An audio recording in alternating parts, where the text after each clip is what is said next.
अस्सलाम वालेकुम नाज़रीन, मैं मोहम्मद असलम हुसैन सियासत की आलमी खबरों में आप सबका इस्तकबाल करता हूँ। इजरायली वज़ीर-ए-आज़म बेंजामिन नेतन्याहू ने सऊदी अरब की शर्त पर कहा कि तल अवीव के साथ ताल्लुकात को मामूल पर लाने के लिए रियासत फ़लस्तीन कायम किए जाने का हवाला देते हुए कहा कि अगर वो फ़लस्तीनी रियासत चाहते हैं तो वो सऊदी अरब में एक रियासत कायम कर सकते हैं। नेतन्याहू ने दौरे अमेरिका के दौरान दारुल-हुकूमत वाशिंगटन में इजरायली चैनल 14 को एजेंडे के हवाले से बाज़ बयान दिए। रियासत फ़लस्तीन के क़याम को कबूल न करने का जिक्र करते हुए नेतन्याहू ने दावा किया कि रियासत फ़लस्तीन का क़याम हमास की फतह और इजराइल की शिकस्त होगा। इजराइल के साथ ताल्लुकात मामूल पर लाने की शर्त के तौर पर एक आज़ाद फ़लस्तीनी रियासत के क़याम के लिए सऊदी अरब की शर्त के बारे में एक सवाल के जवाब में नेतन्याहू ने कहा, अगर वो फ़लस्तीनी रियासत चाहते हैं तो वो इसे सऊदी अरब में क़ायम कर सकते हैं, इनकी वसी अराज़ी है। नेतन्याहू ने कहा कि वो किसी भी मुल्क के साथ इस शर्त पर हालात को मामूल पर लाने को कबूल नहीं करेंगे कि फ़लस्तीनी रियासत क़ायम हो। नेतन्याहू ने मज़ीद कहा कि हम ऐसा मुआहदा नहीं करेंगे जिससे इजराइल की रियासत को ख़तरा हो। हमास ने गाज़ा की पट्टी पर कब्जे के अमेरिकी सदर डोनाल्ड ट्रंप के मंसूबे के जवाब में फ़लस्तीनियों की नकल मकानी को मुस्तरद करने के लिए अरब सरबराही हंगामी इजलास का मुतालबा किया। हमास के तर्जुमान हाजिम कासिम ने एक तहरीरी बयान में कहा है कि हम जबरन हिजरत के मंसूबे के खिलाफ फिलफौर अरब सरबराही इजलास का मुतालबा करते हैं, इस बात पर जोर देते हुए कि डोनाल्ड ट्रंप के मंसूबे को मुस्तरद करना काफ़ी नहीं और बेघर होने के खिलाफ मज़ाहमत के लिए फ़लस्तीनी इत्तेहाद ज़रूरी है। कासिम ने फ़लस्तीनी गिरोहों से इस इक़दाम के खिलाफ मुत्तहिद होने की अपील की। अरब ममालिक को ट्रंप के दबाव के खिलाफ मज़ाहमत करने और नकल मकानी को मुस्तरद करने के अपने मौक़िफ़ को बरकरार रखने की अपील करते वाले कासिम ने अरब अवाम और बैनुल अक़वामी इदारों से भी अपील की है कि वो ट्रंप के मंसूबे को मुस्तरद करने के लिए सख्त इक़दामात करें। कासिम ने कहा कि अमेरिका की गाज़ा की पट्टी पर कब्जा करने के बारे में ट्रंप की बयानबाजी इसकी गाज़ा पर कब्जा करने की वाज़ेह ख्वाहिश का इशारा है। हमें गाज़ा की पट्टी पर हुकूमत करने के लिए किसी रियासत की ज़रूरत नहीं और हमें कब्जे की जगह दूसरे कब्जे को कबूल नहीं करेंगे। इजरायली फ़ौज ने शुमाली मगरबी किनारे में अपने हमलों में शिद्दत पैदा करते हुए जेनिन में कई इमारतों को हवा में उड़ा दिया।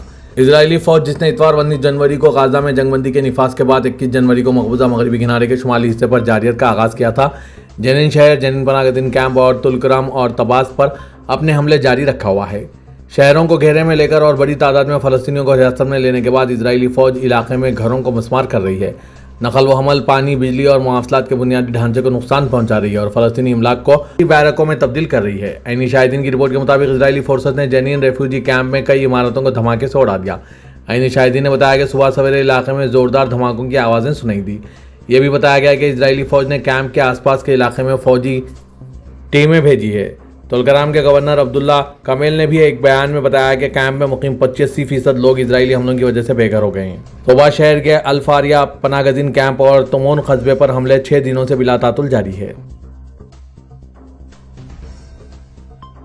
इजराइल की दिफाई अफवाज ने कहा है कि इसने जनूबी लेबनान में हिजबुल्लाह के बुनियादी ढांचे पर हमला किया और शिया तहरीक पर जंगबंदी की खिलाफ वर्जी का इल्ज़ाम लगाया। IDF ने टेलीग्राम पर एक बयान में कहा है कि कुछ अर्सा कबल इंटेलिजेंस डायरेक्टरेट की हिदायत पर IAF इजरायली फ़िज़ाइया ने लेबनानी सरजमीन में 2 फौजी ठिकानों पर दुरुस्त हमला किया जिसमें हिजबुल्लाह के हथियार मौजूद थे जो जंगबंदी मुआहदे की खिलाफ वर्जी कर रहे थे।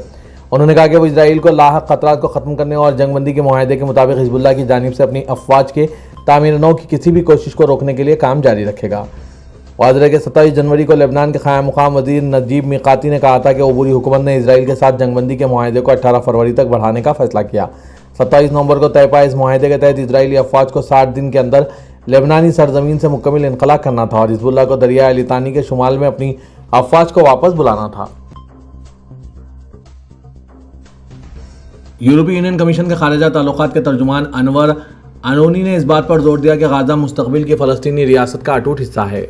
अनोनी ने यूरोपीय यूनियन कमीशन की रोज़ाना की प्रेस कॉन्फ्रेंस में अमेरिकी सदर डोनाल्ड ट्रंप के बयान के अमेरिका गाज़ा की पट्टी पर कब्जा कर लेगा इस पर अपने जायज़ा पेश किया।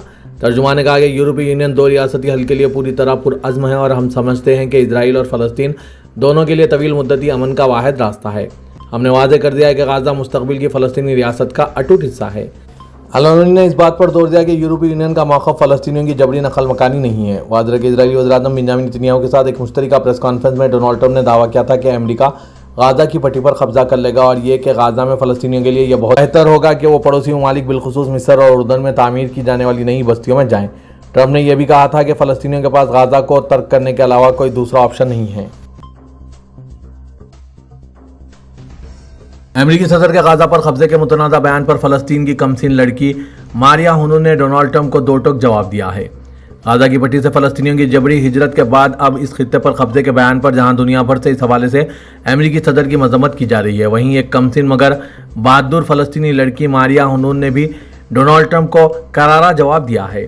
سوشل میڈیا ایپ انسٹاگرام پر ایک ویڈیو کلپ وائرل ہو رہا ہے جس میں ننھی لڑکی ماریا امریکی صدر کے متنازع بیان پر ڈونالڈ ٹرمپ سے سوال کر رہی ہے کہ اگر میں آپ سے کہوں کہ اپنے گھر سے نکل جائیں تو کیا آپ نکل جائیں گے؟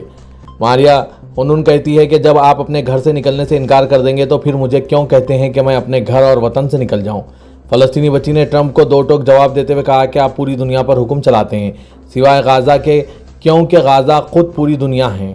معصوم بچی نے ڈونالڈ ٹرمپ کو آئینہ دکھاتے ہوئے کہا کہ آپ خود کو جمہوری اور انسانی آزادی والی ریاست کہتے ہیں، مگر کس کی اور کون سی آزادی کی بات کرتے ہیں؟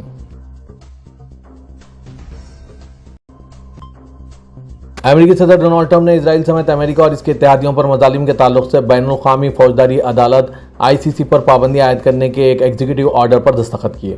حکم نامے میں کہا گیا کہ امریکہ ان لوگوں پر ٹھوس اور اہم پابندی عائد کرے گا جو ICC کی خلاف ورزیوں کے ذمہ دار ہیں، جن میں کچھ پر جائیداد اور اثاثوں کو مسدود کرنے کے ساتھ ہی ICC کے افسران، ملازمین اور ایجنٹوں اور ان کے قریبی خاندان کے افراد کے لیے امریکہ میں داخلہ معطل کرنا شامل ہو سکتا ہے، کیونکہ ان کا ہمارے ملک میں داخلہ امریکی مفادات کے لیے نقصان دہ ہوگا۔ ٹرمپ نے کہا ہے کہ ICC کے جرائم میں امریکہ اور اسرائیل سمیت اس کے اتحادیوں کے خلاف تحقیقات شروع کرنا شامل ہے۔ ٹرمپ نے حکم میں کہا ہے کہ ICC کا امریکہ یا اسرائیل پر کوئی دائرہ اختیار نہیں ہے، کیونکہ نہ تو کوئی ملک روم کے قانون کا فریق ہے یا ICC کا رکن نہیں ہے۔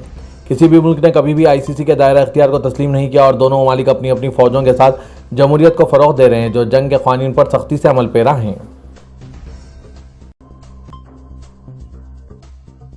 امریکہ کی مشرق سطح میں نائب ایلچی مورگن اورٹاگس نے کہا ہے کہ امریکہ نے سرخ لکیر کھینچی ہے کہ گزشتہ سال اسرائیل سے شکست کھانے والے گروہ حزب اللہ کو لبنان کی نئی حکومت میں شامل نہیں ہونا چاہیے۔ برطانوی خبررساں ادارے رویٹرز کے مطابق امریکی صدر ڈونالڈ ٹرمپ اور لبنان کے صدر جوزف اون کے منتخب ہونے کے بعد آج جمعے کو کسی امریکی سینئر عہدیدار کا لبنان کا یہ پہلا دورہ تھا۔ ان کا یہ دورہ ایسے وقت میں ہوا ہے جب لبنان میں کابینہ کی تشکیل تعطل کا شکار ہے، جہاں حکومتی عہدے فرقے کی بنیاد پر تقسیم کیے جا رہے ہیں۔ حزب اللہ کی اتحادی جماعت عمل نے تمام شیعہ مسلم وزراء کی تعیناتی کا مطالبہ کرتے ہوئے کابینہ کی تشکیل کو تعطل میں رکھا ہوا ہے۔ لبنان کے صدر کے ساتھ ملاقات کے بعد مورگن اورٹاگس نے میڈیا کو بتایا کہ وہ ایران کے حمایت یافتہ گروہ حزب اللہ سے خوفزدہ نہیں ہے، کیونکہ وہ فوجی اعتبار سے شکست کھا چکے ہیں۔ ان کا کہنا تھا کہ ہم نے واضح سرخ لکیر کھینچ رکھی ہے کہ وہ حکومت میں شامل ہو کر لبنان کے لوگوں کو دہشت زدہ نہیں کر سکیں گے۔ مورگن اورٹاگس کے بارے میں توقع کی جا رہی تھی کہ وہ لبنانی حکام کو حزب اللہ کے بارے میں سخت پیغام دیں گے جو جنوبی لبنان میں اسرائیلی حملوں سے شدید متاثر ہوئی ہے۔ ہندوستان کی وزارت خارجہ نے کہا ہے کہ وزیر اعظم ہند نریندر مودی اگلے ہفتے امریکہ کے دورے میں صدر ڈونالڈ ٹرمپ سے ملاقات کریں گے۔ خبررساں NCAFE کے مطابق ہندوستانی سیکرٹری خارجہ وکرم مسرا نے صحافیوں کو بتایا کہ وزیر اعظم ہندوستان نریندر مودی ان گنے چنے عالمی رہنماؤں میں شامل ہوں گے جو صدر ٹرمپ کے عہدہ سنبھالنے کے بعد امریکہ کا دورہ کریں گے۔ نریندر مودی اگلے ہفتے 2 روزہ دورے پر 12 فروری کو واشنگٹن پہنچیں گے۔ ہندوستان کے سیکرٹری خارجہ نے بتایا کہ اس دورے سے نئی امریکی انتظامیہ کے ساتھ دو طرفہ دلچسپی کے تمام شعبوں میں تعاون کے لیے تبادلہ خیال کا موقع ملے گا۔ ان کا کہنا تھا کہ ہندوستان کے وزیر اعظم نریندر مودی کی صدر ٹرمپ سے 2 طرفہ تعلقات پر ملاقات بھی ہوگی۔ وکرم نے کہا کہ حالیہ برسوں میں یہ ہماری مضبوط ترین بین الاقوامی پارٹنرشپس میں سے ایک ہے اور وزیر اعظم کا دورہ نئی امریکی انتظامیہ سے فوری رابطوں کے اسی سلسلے کی ایک کڑی ہے۔ سعودی عرب کی فضائی کمپنی فلائناس جدہ کو مصر کے ساحل شہر العالمین کو جوڑنے کے لیے ایک نئی براہ راست پرواز کا آغاز کرے گی۔ عرب نیوز کے مطابق فلائناس نے اپنے بیان میں 1 جولائی 2025 سے جدہ کے کنگ عبدالعزیز انٹرنیشنل ایئرپورٹ اور العالمین ایئرپورٹ کے درمیان 2 ہفتہ وار بجٹ پروازیں چلانے کا اعلان کیا۔ 2007 میں قائم ہوئی سعودی بجٹ ایئر لائن فلائناس گزشتہ سال سے ریاض اور مصر کے شمال مغربی ساحل پر واقع معروف سیاحتی مقام العالمین کے درمیان پروازیں چلا رہی ہے۔ فلائناس نے گزشتہ ماہ ریاض اور یوگانڈا کے درمیان پروازوں کا آغاز کیا تھا۔ فلائناس 1500 سے زیادہ ہفتہ وار پروازوں کے ذریعے 70 سے زیادہ ڈومیسٹک اور انٹرنیشنل مقامات سے خود کو جوڑے ہوئے ہیں۔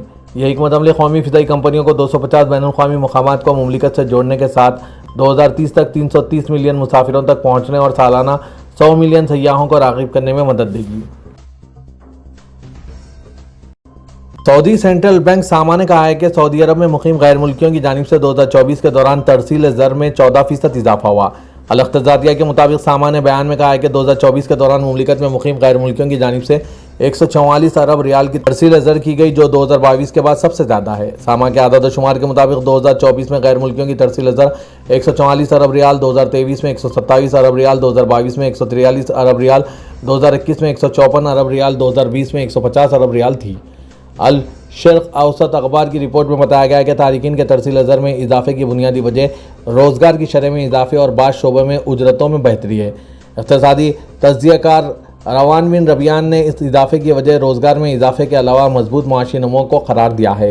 इसके अलावा विजन 2030 के मंसूबों पर अमल दरामद में तोसी ने गैर मुल्की मजदूरों की मांग में इजाफा किया है। इसमें ख़ास तौर पर तामीरात और खिदमात के शोबे शामिल हैं। पाकिस्तान के वज़ीर तिजारत जाम कमाल खान ने कहा है कि खलीज ताउन कौंसिल के साथ आज़ाद तिजारती मुआहदे पर बातचीत हो रही है और बहुत जल्द हतमी शक्ल इख्तियार कर लेगा। जिद्दा में मीडिया को खुसूसी इंटरव्यू में वज़ीर तिजारत जाम कमाल ने कहा है कि यह मुआहदा किसी एक मुल्क के साथ नहीं बल्कि पूरे ब्लॉक के साथ कर रहे हैं। ब्लॉक के अंदर भी एक मैकेनिज़्म होता है। आप ये कह सकते हैं बातचीत फाइनल स्टेज पर है। हमें अपनी इंडस्ट्री को ऑन बोर्ड लेने में भी टाइम लगा है। जहाँ तक टैरिफ में रिलीफ की बात है, जीसीसी ममालिक कुछ रिलीफ आपको देंगे, कुछ चीज़ों में आप इन्हें फ़ायदा देंगे। यहाँ मार्केट और इंडस्ट्री की सिक्योरिटी भी देखी जाती है।